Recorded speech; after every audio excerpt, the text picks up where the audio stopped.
aquí llegaban las ideas. A principios de siglo toda la información que llegaba acá llegaba producto de los buques y de los emigrantes que llegaban y se quedaban. Y se fundan las primeras organizaciones. Los grandes organizadores del movimiento social en Chile son los anarquistas. Y en particularmente en Valparaíso había un tipo que se llama Jara, Jarita le llamaban todos. Y después de eso viene Luis Emilio Recabarren, que es el padre del movimiento obrero en Chile. Ahora, hay una contradicción fundamental entre el movimiento obrero europeo y el movimiento obrero chileno, que los obreros, o los que se hacían llamar obreros, eran particularmente artesanos. Acá en Valparaíso se crearon las primeras mancomunales, se crearon las primeras sociedades de socorro, y quienes llevaron el punto de más obreros hacia adelante fueron los trabajadores portuarios en particular. En 1903, por ejemplo, se produce la primera matanza en Valparaíso, que se llama el Mata 7, entre otras cosas, que fueron muertos en la entrada del diario El Mercurio.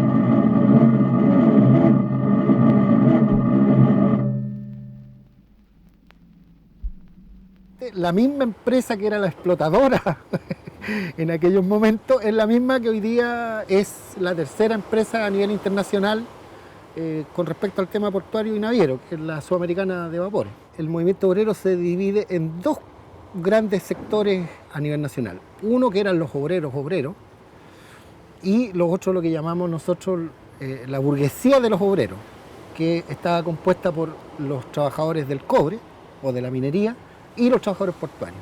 Y se desarrolló una cultura en esta ciudad, particularmente, que estaba ligada al tema de la bohemia. Estamos hablando de, claro, 10, 20, 27, después con todo lo que es el proceso de industrialización. El sector portuario se caracterizó por ser poco solidario, además. Podía haber avanzado un poco más y haber sido más radical en los movimientos. Y siempre nuestros viejos lo que hicieron fue, en definitiva, defender su sector y no ser solidarios con el resto de las organizaciones obreras que habían y que estaban emergiendo en ese momento. De 1927 hasta 1960 viene un proceso de discusión y de avance, yo diría que en la conciencia de los dirigentes y de los trabajadores, y en el gobierno de Frei Montalva se logra generar lo que es la ley del derecho al trabajo o de la propiedad del trabajo. Y por lo tanto, en las décadas del 60 hasta el 80, los trabajadores fuimos dueños de nuestro trabajo. Es decir, ni un buque podía entrar a Valparaíso si es que no pasaba por los sindicatos.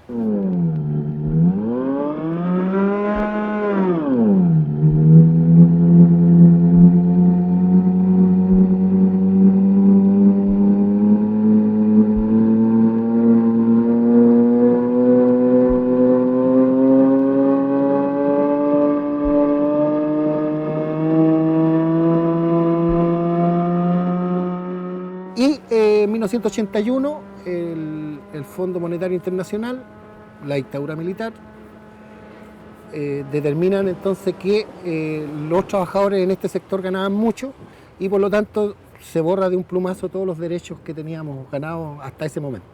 El empresario es el que tiene la potestad de nombrarte, de definir para dónde vas tú, y se elegía a dedo. Los revoltosos, los marxistoides, los izquierdosos, los progresistas, fuera.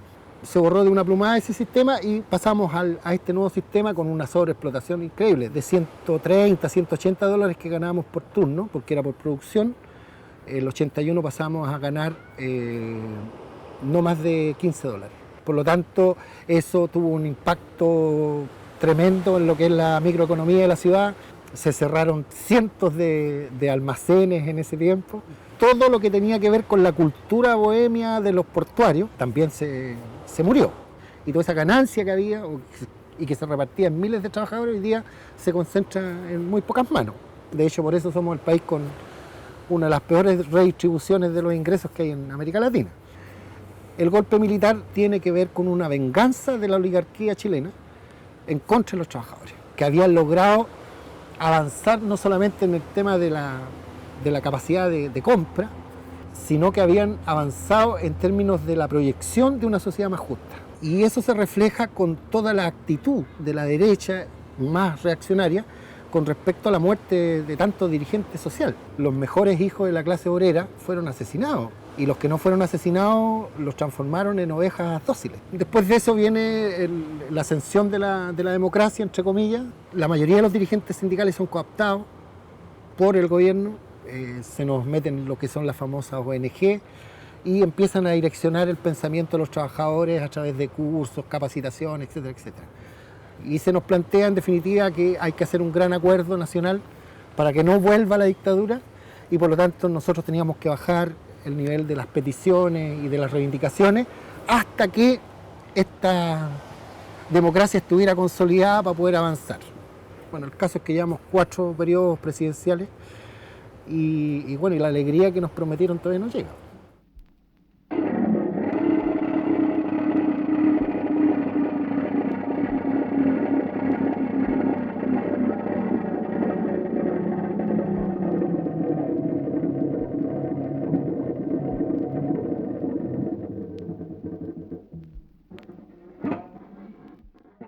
El movimiento sindical entonces portuario, entendiendo la potencia que tiene y su gravitación en la economía de las ciudades que los albergan, estamos dando pasos hacia la idea de la unificación, más allá de lo orgánico, a tener un discurso, una razón construida técnica que permita pararnos frente al poder político y en términos de poder modificar las conductas económicas que este país ha seguido manteniendo desde la dictadura, pasando por los 4 periodos presidenciales de esta democracia que si bien es cierto no es de nuestro gusto, pero que a lo menos nos permite hoy día estar sentados tomando un café y no estar presos.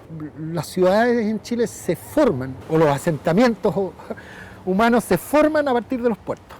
Por lo tanto, siempre se entendió en el colectivo humano, ciudadano, que los puertos eran propiedades de ellos. Este puerto en particular tiene una data de más de 100 años ya. El gobierno determina y ordena este cuento a través de lo que era la famosa ley de Emporche, la empresa portuaria de Chile. En 1981 trató de que los puertos pasasen a ser parte de la parte privada, venderlo, y hay que reconocerlo, el señor Toribio Merino, comandante en jefe de la Armada de Chile, fue uno de los más potentes detractores de esa política. Pero después con la ascensión de la democracia y particularmente con todo lo que fue el chantaje desde este acuerdo por arriba con la política internacional para terminar con la dictadura, el acuerdo fue que en el segundo periodo de gobierno de la Concertación debían los puertos ser privatizados. Así que se puso en marcha una ley que se llamó la Ley de Modernización Portuaria y recién se pudo poner en marcha el 2000 porque nosotros como trabajadores dimos una gran pelea con eso. Y perdimos esa batalla. A 10 años de ese proceso, nosotros hicimos un estudio y logramos concluir que el 87% de los puertos en Chile son privados, monopólicos además. Están ligados a 3 grandes conglomerados internacionales y a uno nacional.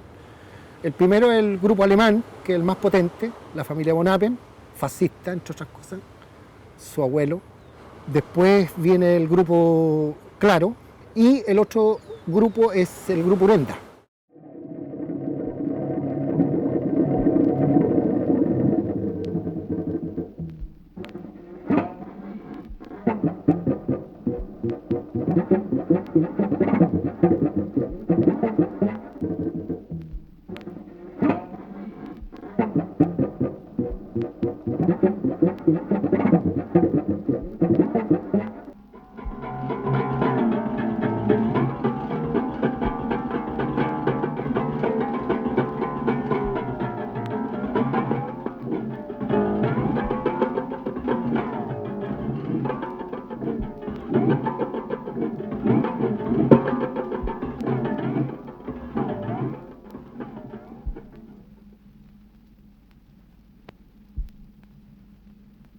A partir de ese estudio lo que nosotros planteamos en definitiva fue no oponernos al desarrollo portuario, que creemos que es necesario, sino que fundamentalmente nos empezamos a oponer a la concentración de la industria portuaria. Porque en definitiva en 1997 en Chile existían a lo menos 400 pequeñas y medianas empresas.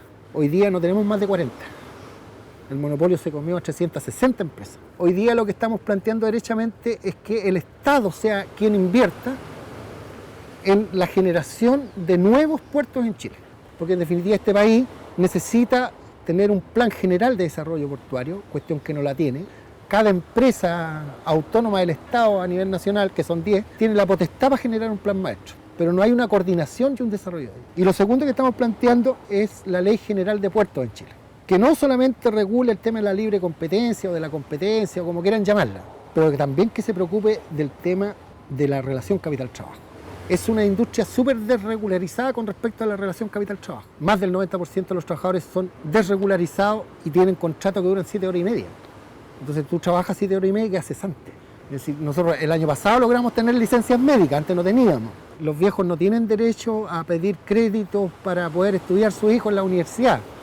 Los viejos no tienen derecho a poder sacar un crédito en el banco para comprarse una casa. Esa es la visión que nosotros creemos que tiene que terminar. Entonces, por lo tanto, lo que estamos pidiendo, y esa es la etapa que viene, es en definitiva formalizar el empleo. Es decir, esta industria genera tantos miles de millones de dólares, movemos 124.000 millones de dólares, y por lo tanto entonces hoy día decimos que está en la ganancia, que es necesario que los trabajadores empiecen a disfrutar de las riquezas que han generado para este país y también para los gringos.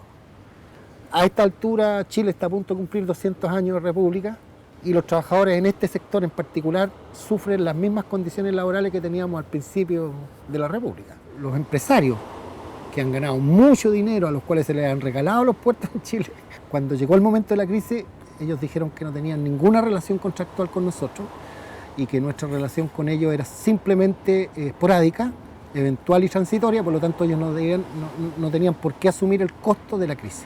En las ciudades que albergan los puertos hay un problema de cesantía estructural. La planificación del Estado ha planteado hitos de desarrollo, pero esos hitos de desarrollo no tienen financiamiento. Entonces, por lo tanto, lo que nosotros planteamos es que los puertos, la construcción de estos nuevos frentes de atraque, pasen a ser patrimonio económico de las ciudades, nichos económicos para su crecimiento y desarrollo. Es decir, las ganancias generadas o las riquezas generadas en estos puertos, en los que van a construirse, pasen a ser parte de las arcas de la ciudad. Entonces, eso te va a permitir tener un poco mejor educación, autogestión, descentralización en la idea general. Mira, con respecto al tema de los bordes costeros de Chile, aquí hay dos temas súper potentes que creo que es válido plantearlos para poder demostrar cuál es la crisis que existe. El primero tiene que ver con ocupar este sector como un sector de desarrollo inmobiliario. Segundo, nosotros hemos notado que hay una relación incestuosa entre el capital inmobiliario y la política, es decir, con los gobernantes, que inhiben el desarrollo portuario en nuestro país. Nosotros somos casi de 4.500 kilómetros la puerta y la ventana hacia el Pacífico. Y sin embargo, esas puertas y esas ventanas hoy día quieren construir guetos para personas que tienen mucho dinero que puedan disfrutar del mar. Sin embargo, no avanzan en la idea de poder generar riquezas a través del intercambio comercial. Se calcula que debiéramos mover 27 millones de toneladas entre lo que es hoy día lo que está construido el puerto y lo que debiera construirse. Sin embargo, tenemos una vía de acceso y una vía de descargue que no da las condiciones para poder generar ese movimiento. Es decir, no entienden que cada puerto, y en todos los puertos del mundo, siempre existe un camino alternativo o una vía de escape alternativa. Y Valparaíso, por ejemplo, no la tiene. Igual, en lugar de no entender, es una forma de ahogar el desarrollo bueno, del puerto. Hipotecar el desarrollo portuario es la palabra.